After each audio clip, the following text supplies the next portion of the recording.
Hello বন্ধুরা, আমি Sudip and welcome to ফিল্মিডিটেক। আজকে খুব একটা গুরুত্বপূর্ণ বিষয় নিয়ে কথা বলবো এবং আমার মনে হয় এই বিষয়টা আরও উঠে আসা দরকার।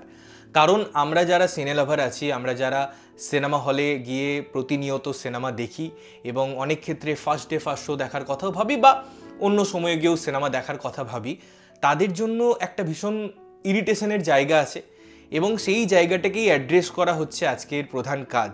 ব্যাপারটা হচ্ছে ব্যাঙ্গালোরের একজন মানুষ যিনি এরকমই একটা সিনেমা 2023 সালে দেখতে গিয়েছিলেন আইনক্সে বা পিভিআরে, এখন তো দুটো এক হয়ে গেছে।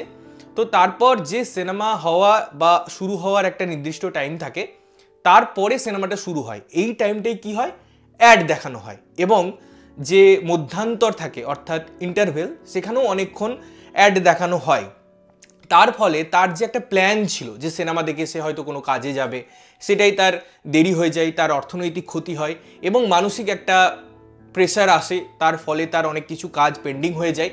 তো এই সমস্ত বিষয় নিয়ে সে একটা কেস করে এবং তার ফলে সেই কেসটা নিয়ে অনেকজন হাসাহাসি করেছিল যে এটা আবার একটা কেস হতে পারে নাকি, এটা আবার একটা বলার জায়গা হতে পারে নাকি।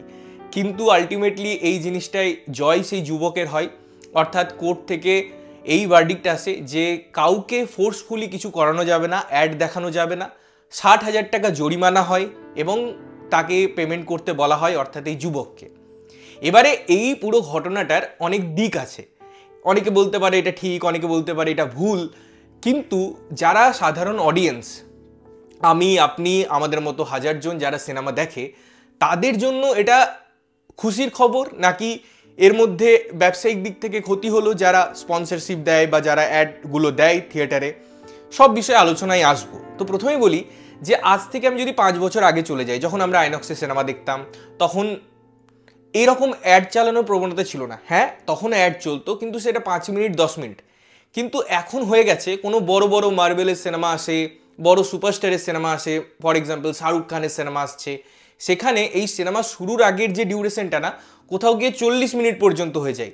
ইন্টারভেল ব্লক চলে, ইন্টারভেল শুরু হয়, তারপরে অ্যাড হতেই থাকে 25 মিনিট 30 মিনিট অবধি।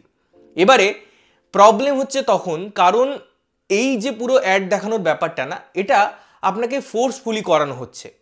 যেমন আমি আপনাদের এক্সাম্পল দিচ্ছি, আগে যে কথাগুলো হতো, যেগুলো নিয়ে অনেক মিমও তৈরি হতো ছোটোবেলায়, যে ফর এক্সাম্পল আপনি টিভিতে একটা প্রোগ্রাম দেখছেন, হঠাৎ করে কমার্শিয়াল অ্যাড চলে এলো, আপনি সুইচ করে দিলেন, অর্থাৎ রিমোট দিয়ে সেই চ্যানেলটার জায়গায় অন্য চ্যানেলে চলে গেলেন, কিছু দেখে এলেন নিউজ ফিউজ, আবার ব্যাক করলেন, ওখানে অ্যাডটা দেখলেন না।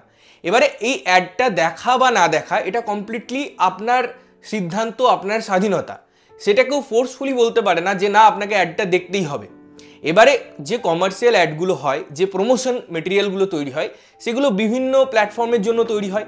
যারা প্রোডাক্ট তৈরি করে, যারা তাদের বিজনেসের জন্য এই প্রমোশনের জন্য খরচ করে, এবং আপনারা যদি এই ক্যালকুলেশনেও যান যে একটা সিনেমার জন্য কত বরাদ্দ হয়, বা একটা কমার্শিয়াল প্রোডাক্ট যখন তৈরি হয় তারপরে তারা যখন প্রমোশনের দিকে থেকে যায়, কতটা অংশ সেখানে খরচা হয়, সেটা বহুত ব্যয় সাপেক্ষ, সেখানে প্রচুর টাকা ইনভেস্টেড থাকে।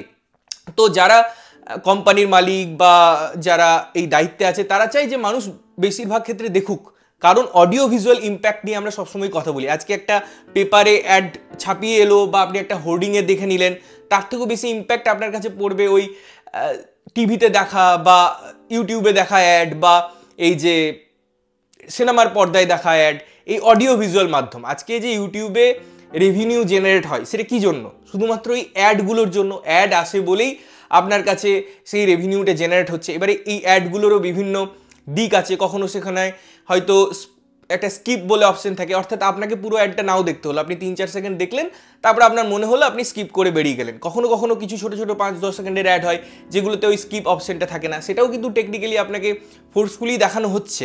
কিন্তু স্টিল বেশিরভাগ যদি আমি অ্যাডের ক্ষেত্রে দেখি, ইউটিউবের কথা বলছি, ওই স্কিপ অপশনটা থাকে, অর্থাৎ আপনি চাইলে দেখছেন অথবা না দেখছেন, সেটা কমপ্লিটলি আপনার সিদ্ধান্ত। এন্টায়ার ওয়ার্ল্ডের আমার মনে হয় এই কনসেপ্টে এরকমই হওয়া উচিত, কিন্তু সিনেমার ক্ষেত্রে সেটা হয় না। তার কারণ বলছি, প্রথমত যে সিনেমার শুরু হওয়ার টাইমটা, অর্থাৎ 9টা থেকে একটা সিনেমা শো দিয়েছে, আর্লি মর্নিং আপনি ফার্স্ট শো দেখতে যাচ্ছেন, আপনি 9টার মধ্যে পৌঁছে গেছেন একা বা পরিবারকে নিয়ে। এবারে সিনেমায় অ্যাড শুরু হয়েছে, আধ ঘন্টা ধরে 40 মিনিট ধরে অ্যাড চলছে। আপনি কি আধ ঘন্টা কোথাও বাইরে গিয়ে ঘুরতে পারবেন? পারবেন না, কারণ আপনি থিয়েটারে অলরেডি ঢুকে গেছেন টিকিট স্ক্যান করে। তো আপনাকে ওই অ্যাডটা দেখতেই হবে, আপনি বাধ্য। এইখানেই প্রবলেম। আজকে যদি ইন্টারভেলের কথা বলি, সেখানেও হয়তো আপনি গিয়ে কোথাও একটু টয়লেটে গেলেন, পপকর্ন কিনলেন, ঘুরলেন ফিরলেন, ওই 20 মিনিটের মধ্যে আপনি 10 মিনিট স্পেন্ড করতে পারছেন অন্যান্য জায়গায়, বাট ফিরে এসেও আপনাকে কিন্তু 5-10 মিনিট কনজিউম করতে হচ্ছে, আপনি চাইছেন না তাও কনজিউম করতে হচ্ছে। সুতরাং আমি যদি কোম্পানির পার্সপেক্টিভে দেখি, এখানে অডিয়েন্স রিটেনশন কিন্তু সব থেকে বেশি, কারণ আপনাকে পুরো অ্যাডটা দেখতে হচ্ছে। আপনি হয়তো গল্প করছেন, ফোন দেখছেন, আপনার কানে সেই সাউন্ডটা আসছে, আপনার চোখে কখনো গিয়ে ওই অ্যাডটা দেখতে বাধ্য করতে হচ্ছে বা আপনি বাধ্য হচ্ছেন। তো এটাই হচ্ছে প্রবলেম। আজকে এই যে যুবক যে কেস করেছে, এটা একদম প্র্যাকটিক্যাল।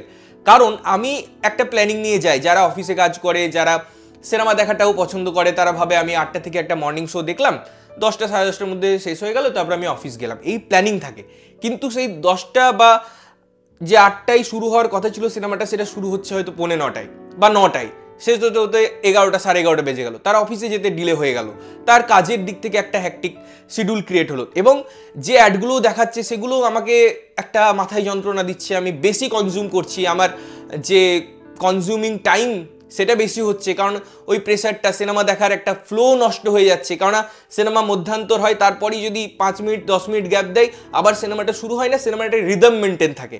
তো টেকনিক্যালি যে সিনেমাটা ছিল না, সেটাও কিন্তু কোথাও গিয়ে একটু হলেও ওই ব্যাপারটা একটু হ্রাস করাচ্ছে, কারণ আমি সিনেমাটা দেখতে দেখতে ডিমোটিভেট হয়ে যাচ্ছি, আমি সিনেমাটা দেখতে দেখতে ডিস্ট্র্যাক্ট হয়ে যাচ্ছি। বাট এই যে পুরো ঘটনা, এটা নিয়ে বারবার বলা হয় আইনক্সকে, কখনো ম্যানেজারকে, তাও তারা চালায় না এবং শোনে না, তারা ওই অ্যাডগুলোই চালাতে থাকে। সুতরাং এটা ভীষণ দরকার ছিল আমার মনে হয় এই স্টেপটা নেওয়া, এবং প্রত্যেকটা জায়গায় এই আইনটা আনা উচিত আমার মনে হয়, যে সিনেমা হলে একদম খুব কম অ্যাড যাতে চলে, কারণ মানুষ সেখানে টাকা দিয়ে সিনেমা দেখতে যায়, তারা অ্যাড দেখতে যায় না। অনেক সময়, অনেক কিছুদিন আগে এই যে আইনক্সে বার করেছে, 1 টাকায় 30 মিনিটের ট্রেলার দেখায়, অর্থাৎ যত ট্রেলার আছে 1 টাকাতে মাত্র দেখাচ্ছে। খুব ভালো ইনিশিয়েটিভ, তোমরা ট্রেলারটা ওখানে দেখাও। সিনেমার আগেও আননেসেসারিলি, আমি চাইছি না হয়তো একটা সিনেমার ট্রেলার দেখতে, তাও দেখানো হচ্ছে। কোথাও কোথাও গিয়ে ঠিক আছে, প্রথম যদি অ্যাপ্রোচ করা হচ্ছে, এক্সক্লুসিভলি দেখানো হচ্ছে, ঠিক আছে, আপনি ইউটিউবে দেখে নিয়েছেন, সেই জিনিসটা আপনাকে আবার গিয়ে দেখতে হচ্ছে, 2-3 বার করে দেখতে হচ্ছে, এগুলো বড্ড ইরিটেটিং। এবং তার থেকেও বেশি ইরিটেটিং, যেটা নিয়ে হয়তো কথা হয় না, এই যে যারা পপকর্ন বিক্রি করেন, আমি বলছি, মানছি যে তাদের এটা কাজ, তাদের এটা জীবিকা, কিন্তু এখানে তো এটা সেলফ সার্ভিস, তাদের তো কাউন্টার আছে, কিন্তু সিনেমার মাঝেই তারা চলে আসবে, একটা দুটো লোক বারবার বলবে যে স্যার কি নেবেন, স্যার এটা কি খাবেন, বা আমি যদি নাও নিই, আমি তাদেরকে না বলে দিলাম, আমার সামনের রোতে কেউ নিচ্ছে, সে তাকে দিতে আসছে, সে সেখানে অর্ডার নেওয়ার পর ওই পেমেন্ট করছে এটিএমগুলোতে ইউজ করে, আমার সামনে দাঁড়িয়ে পড়ছে, আমাকে গার্ড করে দিচ্ছে, সিনেমাটা দেখতে আমার অসুবিধা হচ্ছে, আমার কাছে কথা বলছে, আমি সিনেমাটা শুনতে পাচ্ছি না। সুতরাং আমি সিনেমাটা দেখার জন্য যে টাকাটা দিয়েছি, যে এক্সপিরিয়েন্সটা করার জন্য টাকাটা দিচ্ছি, সেটা কোথাও গিয়ে শেষ হয়ে যাচ্ছে এই সমস্ত বিভিন্ন ডিস্টারবেন্সের জন্য, এই সমস্ত অ্যাটমসফিয়ারের জন্য। আমি তো বলছি, যার দরকার, যে পপকর্ন খাবে, যে কোল্ড ড্রিঙ্কস খাবে, সে এমনিতেও গিয়ে কাউন্টার থেকে নিয়ে আসবে, তাকে এসে এখানে সেলস করার জন্য আমার মনে হয় রাইট প্ল্যাটফর্ম নয়। এটা নিয়ে অবশ্য অনেকের অনেক মত থাকতে পারে, বাট আমার তো এটা মনে হয় যে সিনেমার ক্ষেত্রে, আমি সিনেমা দেখছি, সেখানে 5-6টা লোক এসে আমাকে বারবার ডিস্টার্ব করছে, স্যার কি খাবেন, বা আমি না খেলেও, আমি যেমন বললাম, আমার আশেপাশের লোকদেরকে বলছে, হয়তো কেউ কিনেও নিচ্ছে, তাকে একবার এটিএম বা সেইগুলো নিয়ে, পিন নিয়ে কথাবার্তা, কখনো আবার নিয়ে আসছে কথাবার্তা, ও বলছে একটা টিস্যু পেপার লাগবে, সেটা নিয়ে একটা কথাবার্তা। তো এই যে ক্যাওয়াসটা ক্রিয়েট হচ্ছে না, তার ফলে যে মেন উদ্দেশ্য সিনেমাটা দেখা, যে এক্সপিরিয়েন্স সিনেমাটা দেখা, সেটা কোথাও গিয়ে লঘু হয়ে যাচ্ছে, সেটা কোথাও গিয়ে একটা বাজে জায়গায় পৌঁছে যাচ্ছে। তো আমার মনে হয় এটা খুব ভালো স্টেপ, যে যুবক এটি করেছেন তাকে আমি হ্যাটস অফ জানাই, এবং এটা থেকে আমার মনে হয় অনেকের শিক্ষা নেওয়া উচিত, যদি ফিউচারেও তারাও যদি সেম প্রবলেমগুলো ফেস করে, তাদেরও রুখে দাঁড়ানো উচিত। তোমাদের কি ওপিনিয়ন অবশ্যই কমেন্ট করে জানিও। ততক্ষণের জন্য ভালো থাকবে, সুস্থ থাকবে, এবং সবসময় ভালো জিনিস দেখবে। চ্যানেলটা যদি প্রথমবার দেখছো, লাইক কমেন্ট শেয়ার করতে হবে, সাবস্ক্রাইব করতে হবে, যাতে প্রত্যেকটা নোটিফিকেশন তোমাদের কাছে পৌঁছায়। দেখা হচ্ছে অন্য কোনো ভিডিওতে, ততক্ষণের জন্য টাটা।